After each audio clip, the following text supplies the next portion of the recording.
get better. There isn't any of us that can't get better. So turn on this whole idea of personal development and personal growth. That was what my teacher shared with me that changed my life, starting a few steps from here at that convention. I'm telling you, for things to get better, you got to get better. Don't ask for it to change out there. Ask for you to change here. Don't ask for a more favorable wind. We call that naive.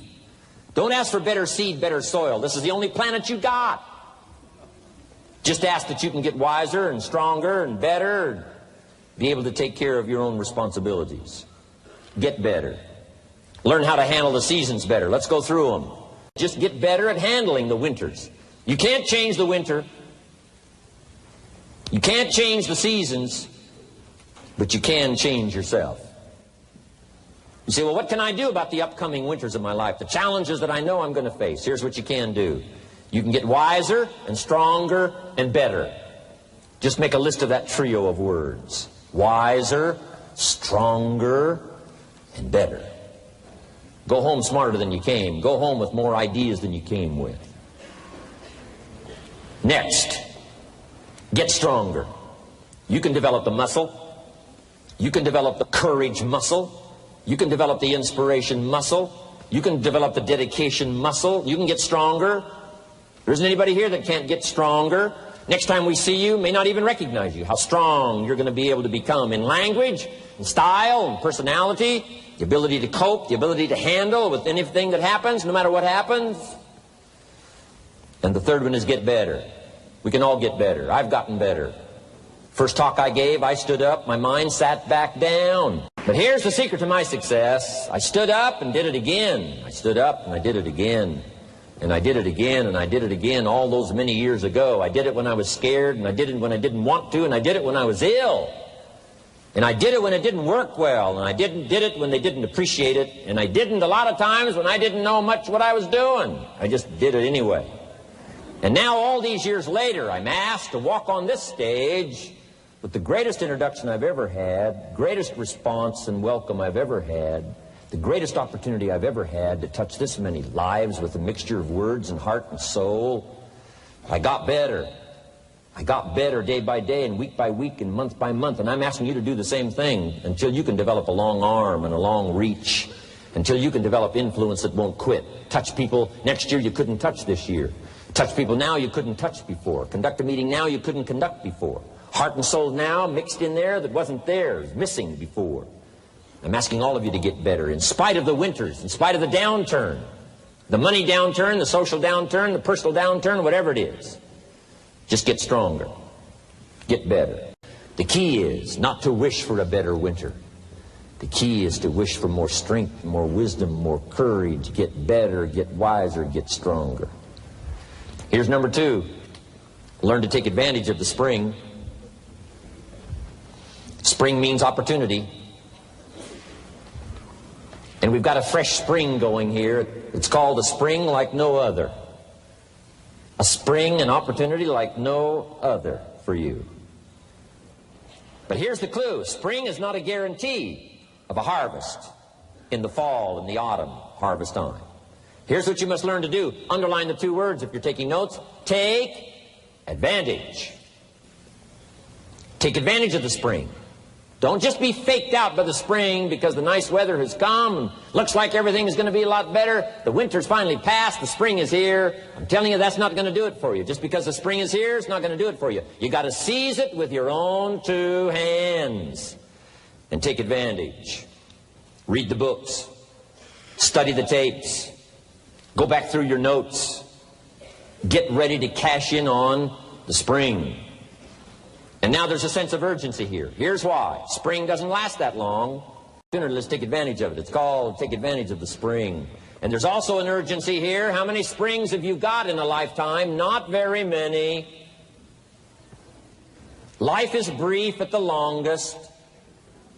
The Beatles wrote, life is very short.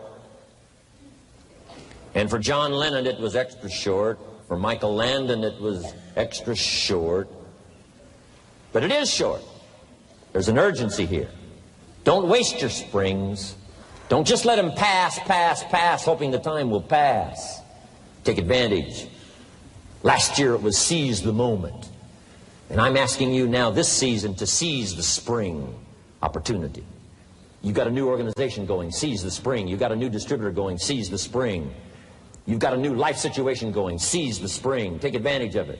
Don't let it pass without giving it the best of your two hands and your attention. Number 3, first, learn how to handle the winter. Second, take advantage of the spring. Number 3, in the summer, learn to nourish and protect. We've got some major challenges now come summertime. One is to nourish our values, take care of them, feed them. Don't let them go hungry. Don't let them go wanting in nourishment and care. And then here's something else we've got to do in the summer. Defend ourselves against the enemies. Summertime is a unique time. It's a time of opportunity. It's also a time of challenge. But whatever threatens you, I'm asking you to threaten it back. Take care of your responsibility, but don't take anything off of anybody. Somebody wants to destroy your chances for a good future by their negative talk, negative thinking, putting it all down. I'm telling you, walk away if you have to. Walk away. Whatever threatens you, threaten it back. Whatever threatens your opportunity, threaten it back. Now, some of our enemies are on the outside, but here's the most important thing to understand. Some of our enemies are on the inside. Let me give you a quick list. Indifference. You got to do battle with your own indifference. Boy, it's easy to coast, especially if you've accomplished something, extraordinary. Now, somebody says, I got to relax. Here's the key. Not too long. The weeds will take all you plant if you rest too long. Don't rest too long. Indecision. You got to make those decisions.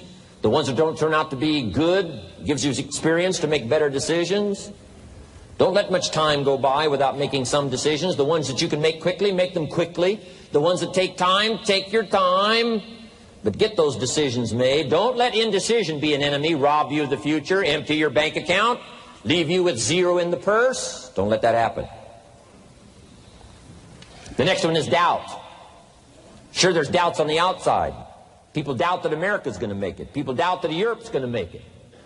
People doubt that Russia's going to make it, that Poland's going to make it, that Czechoslovakia's going to make it. They doubt the whole world is going to make it. But I'm asking you not to pick up all those doubts. I'm asking you to have some faith, have some courage, believe, drive your doubts into a small corner. Don't let them loose like a mad dog, drive you into a small corner. Don't doubt the future. Don't doubt the possibilities. Don't doubt the extraordinary gifts that your distributors bring to your organization. Don't doubt that. And here's the most important one of all. Don't doubt yourself. If I've got miracle working power to change my life, so do you. If I've got the ability to change, so do you. If I've got the ability to read, so do you. If I can discover, so can you. If I can grow, you can grow. If I can develop, you can develop. If I can get an invitation like I got 6 years ago, help take something around the world, so can you. If I can stand on this platform, Idaho farm boy raised in obscurity, so can you. If the millionaire team can do it, president's team can do it, walk off with the diamonds, the trophies, so can you. I'm asking you, don't sell yourself short. We haven't sold you short. That's why Mark, Larry, and Dr. Katzen and I have decided to invest a big share of our life these 4 days in being with all of you. If we didn't think you were worth it, we wouldn't have showed up. We don't need to conduct another meeting. We don't need to walk on another stage. We don't need to get up early like we get up. Don't need it.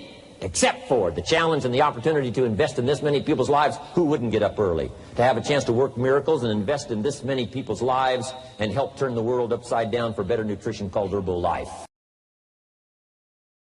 To a lot of people, ambition is kind of a mystery. The dictionary says it's an eager desire for distinction, power, or fame. But what does that really mean? Well, let's start with the word eager. All by itself, eager is kind of exciting. Kids are eager for their birthday parties. They expect to be the center of attention, get lots of presents, eat too much. I guess grown-ups are eager for birthdays too. Unless, of course, they're embarrassed that the number of candles on the cake outnumber their achievements. But we can be eager to see a ball game, eager to see our kids in a dance recital, eager to see an old friend, eager to shop for a new car. Eager sounds like a lot of fun. But do you ever hear people say they are eager to live a better life, eager to have a better family, eager to make a lot of money? Probably not. And that's a problem.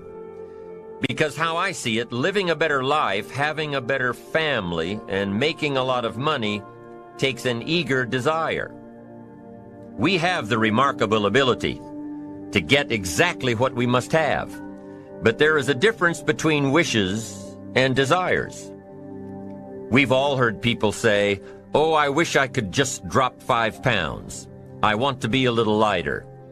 And we've probably said it ourselves, especially after a big holiday dinner of turkey and homemade pie and every other thing we can possibly stuff ourselves with in one 8-hour period of time.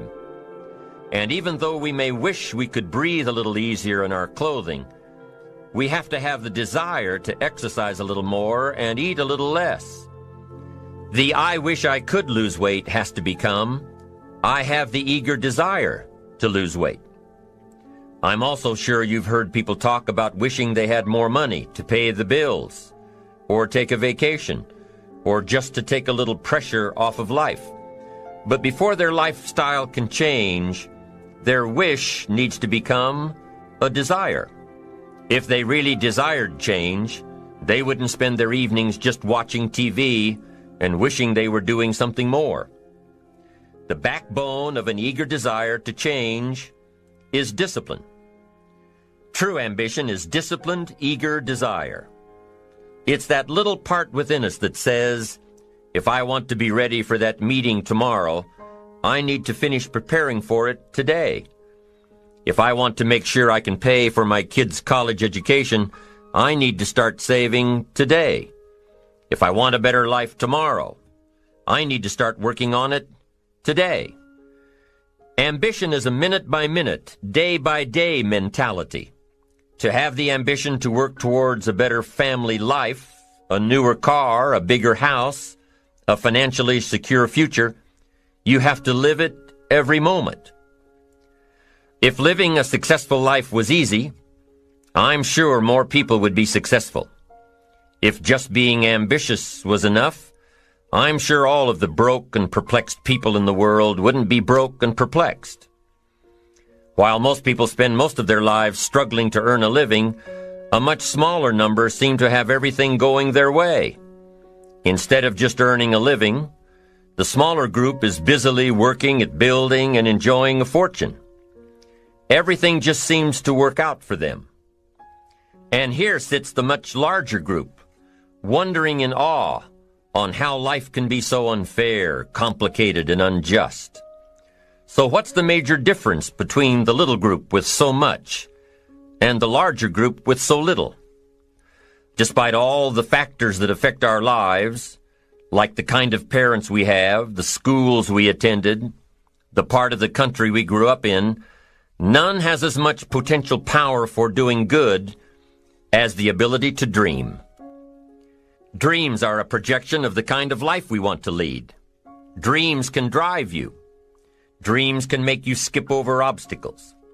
When we allow our dreams to pull us, they unleash a creative force that can overpower everything in our way. To unleash this power, though, your dreams must be well defined. A fuzzy future has little pull power. Well-defined dreams are not fuzzy. Wishes are fuzzy. To really achieve your dreams, to really have your future plans pull you, your dreams must be vivid. One of the issues Mr. James dealt with in his lifetime was, what does it mean to be a success, a significant person? After years of pondering this question, William James described success as a combination of two things. Number one, an inner ideal which is followed persistently with courage. And number two, outer achievement related to that ideal. Let's go back to number one, an inner ideal which is followed persistently with courage. I take that to mean defining a goal and having the resolve to complete it. No matter what, I'll do it or die. Promise yourself you'll read the books until your skills change. Go to the seminars until you get a handle on it. Do it until it makes sense. Practice it until you've got it right. Don't give up until you get where you want to be, however long that is. Step by step, piece by piece, book by book, seminar by seminar, do it until. Go for it. Until is a very important word. It's magic. It means that you'll never give up. Don't miss the chance to grow, to pay the price. Until you learn, change, grow. You'll discover some of life's great treasures when you pay that price. William James' second part to success dealt with the outer achievement related to that ideal. You need both aspects to really be a success. But what Dr. James realized about his philosophy of success was that the first part is indeed more important than the second. Going for it. As long as you're working toward your inner goal, your dream, then success is possible. But once you give up your inner vision, then you can never become successful. You never will become successful. Until doesn't even matter. Now, maybe the person who's been working on a project for 10 years can be successful in his own right, if he's honestly working toward it, doing everything to make himself worthy of reaching the dream, really happy with where he is, doing it until. Then maybe he is a success. It's a personal thing, going for it one step at a time. Going for small accomplishments along the way for however long it takes. So let's think about this for a moment. What outside evidence or results or proof can be seen when you accomplish your goals one step at a time? You'll start to see things change around you, little things, not major things, but little everyday things, things you may not even notice unless you are paying attention. If you're one of those who'd rather stay up late and get up late, only to discover that your workplace doesn't fit your schedule, and you roll out of bed cursing the alarm clock every morning, maybe you could start with the little change of going to bed half an hour earlier than normal. And maybe you'll see, in time of course, you can't train your body overnight, maybe you'll find out that you jump out of bed in a better mood, and that your day will start better, and that you'll get more done, and that the people around you that caused you problems aren't so hard to work with after all. It all starts by making one little change and adding to it every day. You see, you can't change what's going on around you without first changing what's going on within you. Start changing how you look at mornings, and sure enough, people will start changing how they look at you. When you start changing how you think, how you act, how you treat others, how you treat yourself, when you start responding instead of reacting to life, life will start responding to you. I'm telling you that you can do it with your lifestyle. You can do it with your sales career. You can do it with your management career. You can do it with any part of your life. You cannot believe what can happen in such a short period of time. So you ask yourself, what small changes can I start making today? Well, you can start in your car on your way to work. If you're sitting on the highway, stop and go traffic, moving at about 15 miles per hour tops, look at the guy or the lady sitting next to you and give them a smile, or thumbs up, or even wave. Now, some people might think you're a little strange, but hey, you'll feel better. And tomorrow, when you get into the office, how about a big cheery hello to the people at the front desk, and everyone you see on the way to your office? And when you get home tonight, how about giving your wife or husband and kids big hugs instead of collapsing on the sofa? When you start with the little things that make others happy, improve their day, you'll find that these little things add up to big ones. So what happens when you start taking charge of your own personal happiness, your own life? Do you think that these little things will somehow make a difference in meeting your goals? You bet they will. You can't do it alone. You can't be successful by yourself. It's hard to find a rich hermit, you know. The ambitious person realizes that each of us needs all of us. You all by yourself may have finalized the company's marketing plan, or finished up the sales projections, or even wrote the mission statement for the year to come. Even if you did this all by yourself, you really had the help of all of those around you who tolerated and supported your need to be undisturbed, or provided service to you during the project. Maybe you should thank those people every once in a while with a dinner certificate, or a bouquet of flowers.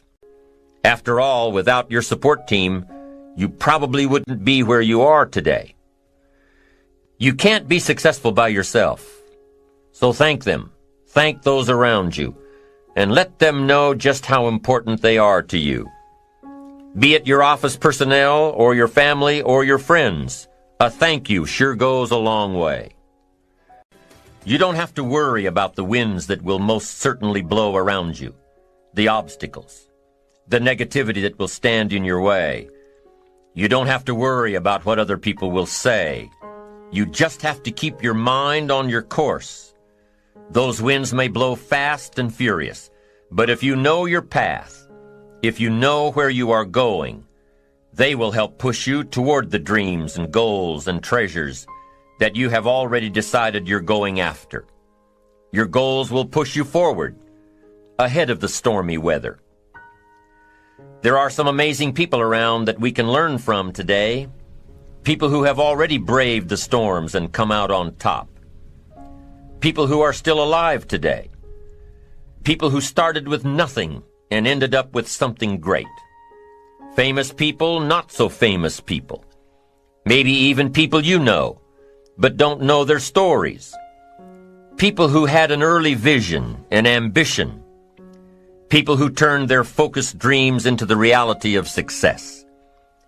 One of my friends tells this story about her dad. She thinks he's cheap. She gives him a hard time every time they go to one of those all-you-can-eat places, because he eats all he can eat, until he can't move, until he needs to take something for indigestion.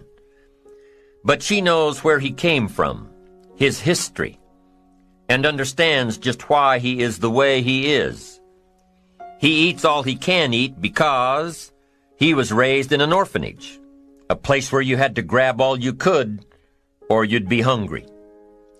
But the real story behind her father is that he made himself a millionaire with nothing more than a dream.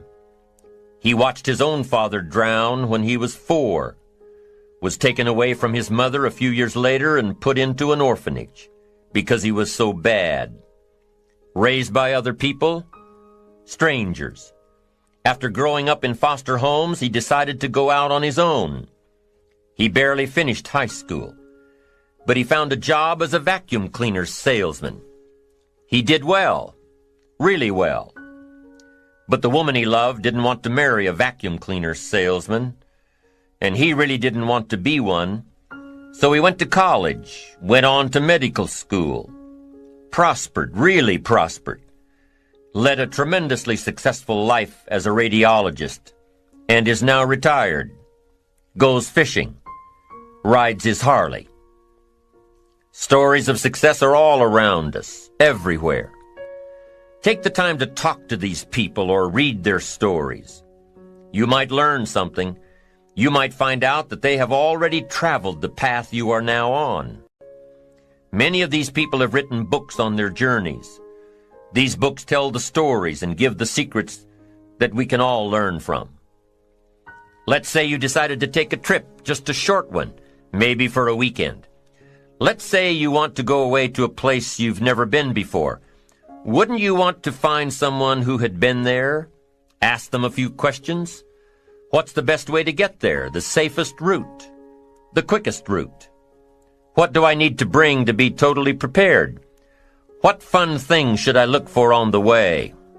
What dangers do I need to avoid? By talking with someone who has already been there, it'll make your trip that much more enjoyable. It's the same thing with life. By listening to those who are far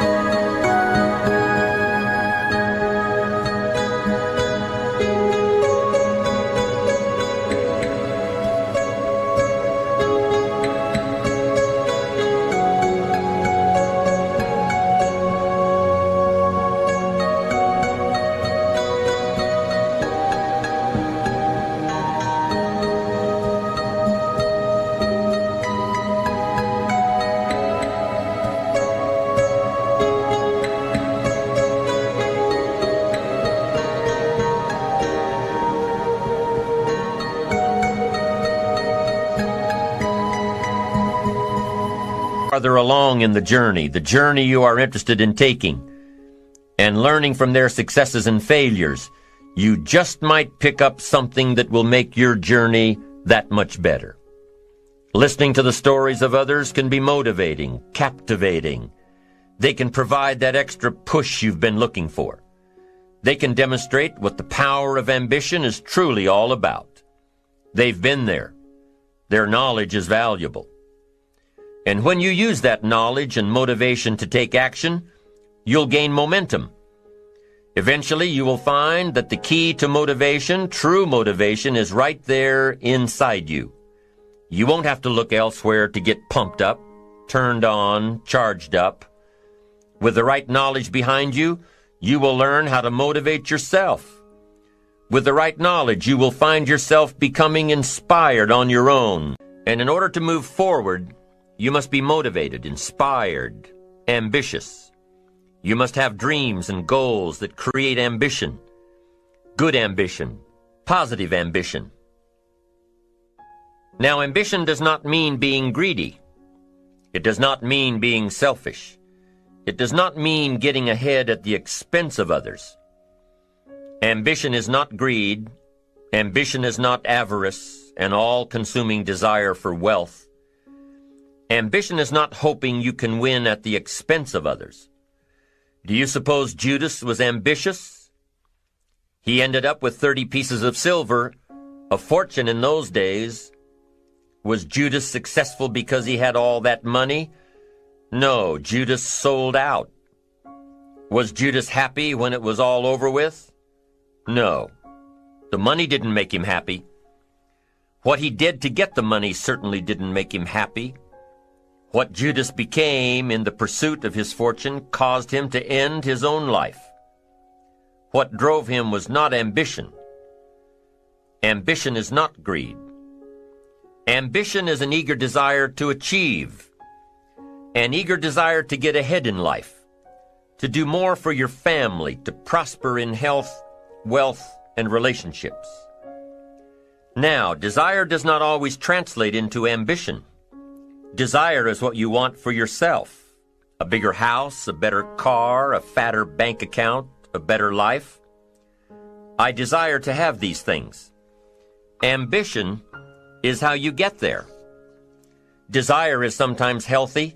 Desire is sometimes unhealthy. Desire might say, I want the tallest building in town. The destructive side of desire might urge you to tear all of the other buildings down. I guess that's one way to do it. You might get away with tearing down the first one and maybe the second one. But in your desire to tear them all down, sooner or later, some guy is going to be standing out in front of his building saying, I'm on to you. Get out of here. And pretty soon you're no longer known as a builder. You're known as a destroyer. Now, the second way to have the tallest building in town is to see it, dream it, and plan it, and put your team on it, work on it. Go through all of the steps to get there. Do it right. Have the ambition to be the owner of the tallest building in town, and go through all of the right steps to get there. If you really want it and have the skills to do it, and the patience to weather all of the storms, your ambition will lead you there. We get paid for bringing value to the marketplace. Now, it takes time to bring value to the marketplace. However, we do not get paid for time, so we cross that out. Mistakenly, the man says, I'm making about $20 for an hour. Not true. If that was true, you could just stay home, right, and have them send your money. So that's not true. We don't get paid for time. We get paid for value brought to the marketplace. Now, since that's true, here's one of the key questions of my talk to you today. Is it possible to become twice as valuable to the marketplace and make twice as much money in the same time? Is that possible? The answer is yes. Could you become 3 times as valuable as you might be right now to the marketplace and make 3 times as much money in the same time? And the answer is yes. 5 times, 10 times? Of course. America is unique. It's a ladder to climb. It starts down here, let's say, at $5 an hour, and it keeps going up. Top income last year, $80 million. The guy who runs Coca-Cola. Now, that's a heck of a ladder. That's why everybody wants to come here, right? The boat people are not headed for Vietnam. People haven't plotted and schemed for 50 years saying if I could just get to Poland, everything would be okay. Not true. Everybody wants to come to America. And the reason is because we've got the best wind ever blowing in our favor.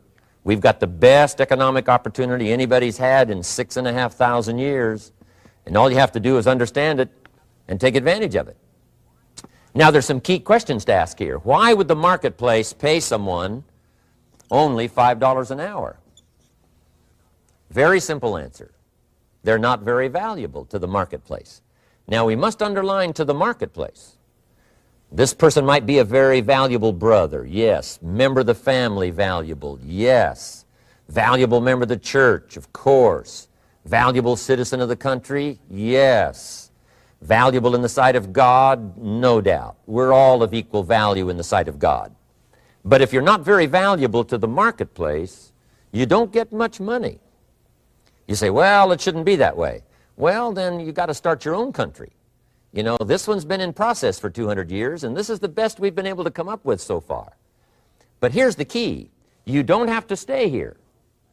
Now, there was a big debate in Congress last year that this $5 was not enough, should be 6, should be 6, should be 6. But we don't need legislation. 6 is already on this ladder. The next step up. You know, if you work for McDonald's, they'll pay you $5 an hour to take out the trash. If you whistle while you take out the trash, they'll pay you $6 an hour. So we don't need that legislation. You just need to take lessons on how to whistle. Have a good attitude. Now, as you begin to climb this ladder, why would the marketplace pay some people $50 an hour? Answer, evidently, they must be more valuable to the marketplace. 10 times more valuable. And is that possible for someone to be 10 times more valuable and earn $50 an hour instead of 5? And the answer is yes. That's what America is all about. Now, why would the marketplace pay some people $500 an hour? Evidently, this person must be much more valuable to the marketplace. That's what's important to understand, to the marketplace. And would the marketplace pay one person $80 million for 1 year's work? And the answer is, of course. If you helped a company make $1 billion, would they pay you $80 million? I'm telling you, it is possible. And that's why America is so exciting. That's why this financial ladder is so exciting. It's possible for all of this to come true for all of you, no matter where you start. As a student in school, just getting started out there in the workplace, this is all possible for you. Now, Mr. Schoaf gave me the clue on how to climb this ladder as high as I wanted to climb. Now, we're talking primarily economics here. There's a lot of other ways to become valuable to your family, valuable.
friends, valuable to the community, valuable to the team, right? Valuable to the team effort, valuable to the concert.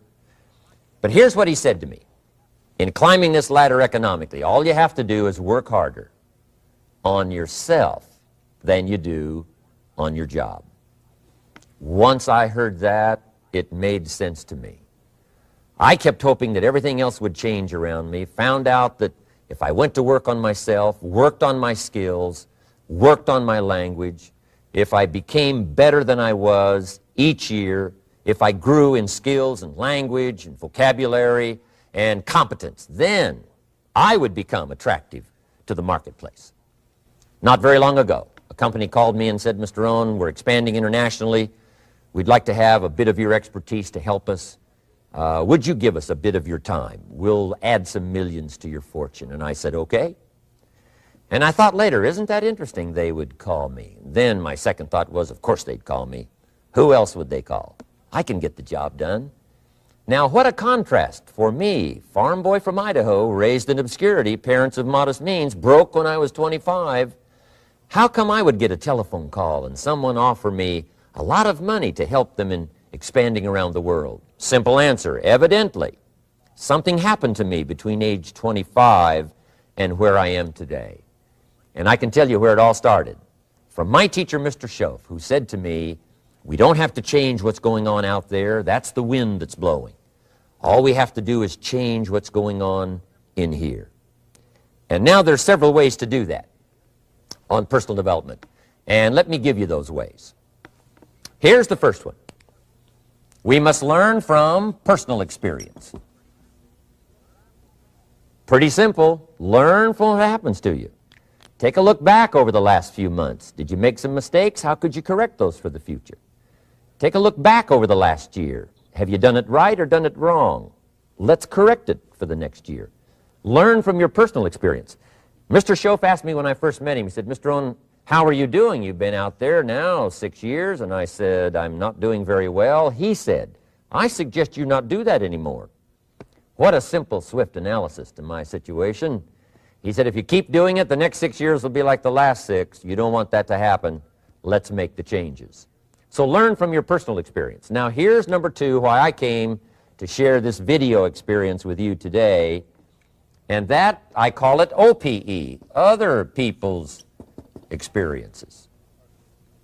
That's me, other people. That's your teacher, other people. That's your friends and colleagues, other people. The people you meet that can pass along to you their experiences, what's happened to them, the mistakes they made, how they corrected them, how they changed their health and changed their bank account and changed their income and changed their future. That's it, other people. Now there's 2 kinds of people to learn from. One is failures. It's too bad failures don't give seminars, right? That would be valuable. Bring your notebook, have them tell you how they lost it all and threw it all away, threw their health away and threw their friendships away and things didn't work out well.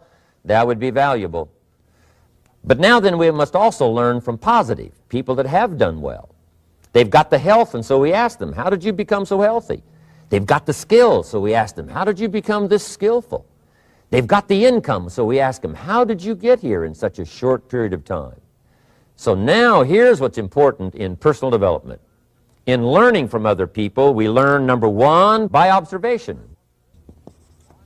We learn what we see. We watch people that are successful in what they do. In sports, we watch their disciplines. In business, we watch their disciplines. By observation, what we can see. The reason I created this video is something that you could see someone's experiences translated for you. Second, we learn by what we hear. I've got some of my lectures on cassette tapes, so you can take them with you wherever you go and learn by listening.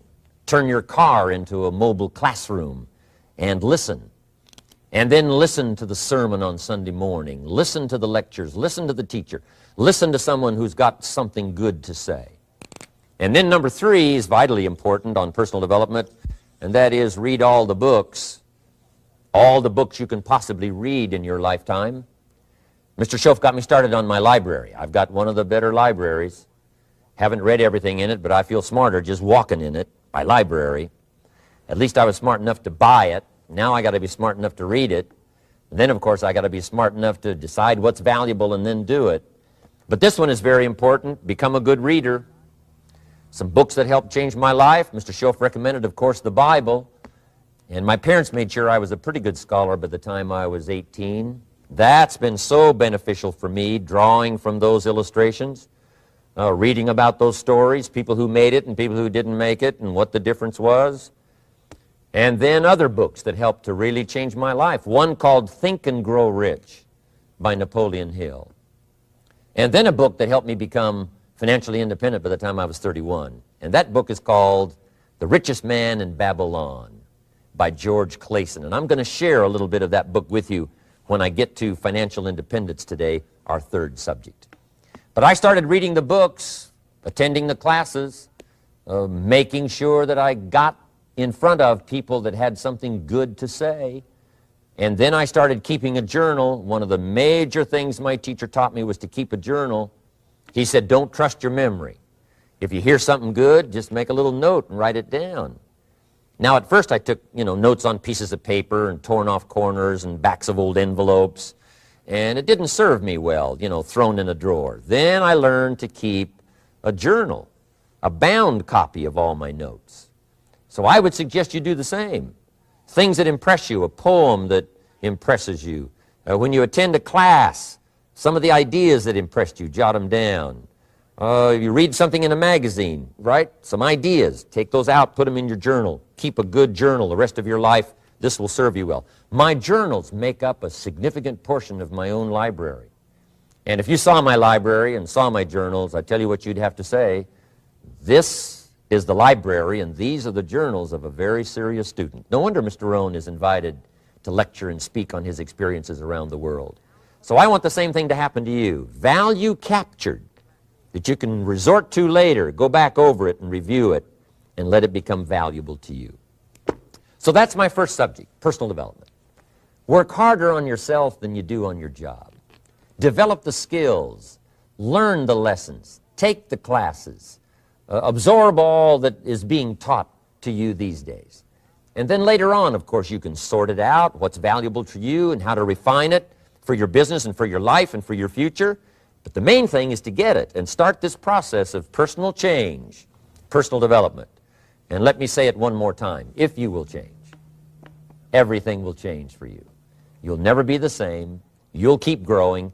As you look back on a few months, look back on a few years, you won't believe the progress you can make. Economically, your relationship with your family, your friends, and whether you're in sports or economics or whatever, I'm telling you, that whole process of committing yourself for personal change, personal value, can really make your life unique and worthwhile.